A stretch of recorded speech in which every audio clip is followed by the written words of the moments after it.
धनबाद के सराढेला स्थित लोहार कुल्ही शिव मंदिर छठ तालाब के जीर्णोद्धार को लेकर आज समाज सेवी शांतनु दा और बबलू दा की पहल पर हुई रैयत के साथ नगर निगम के पदाधिकारियों के साथ बातचीत हुई। दोनों के बीच वार्ता सकारात्मक रही है। तालाब के सौंदर्यीकरण को लेकर रैयतों की ओर से एनओसी देने पर भी सहमति बनी। विवाद इसमें कुछ नहीं थी। इसमें तो हम लोग मत्स्य पालन करते थे।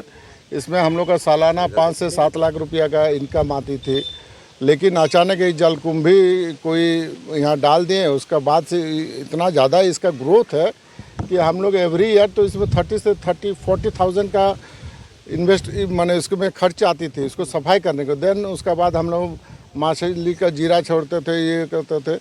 ये 4-5 साल से ये चीज़ ख़त्म हो गई। यहाँ इस तालाब के सराउंडिंग में जितने भी लोग हैं वो और तालाब के जो रैयत हैं वो लोग भी आज यहाँ पहुँचे हुए थे और एक पॉजिटिव वे में बात भी हुई। और इन लोगों के द्वारा कहना है कि हम लोग बिल्कुल कंसेंट देंगे इसको लेकर कि आप लोग यहाँ ड्रेज बनाएं, और अगर भविष्य में धीरे धीरे इनके द्वारा कहा गया है कि अगर फेज बाई फेज अगर हम लोग चाहेंगे तो इसमें छठ घाट भी बना सकते हैं, कुछ लाइटिंग वूटिंग का या प्रॉपर कुछ सौंदर्यीकरण का भी कार्य किया जा सकता है।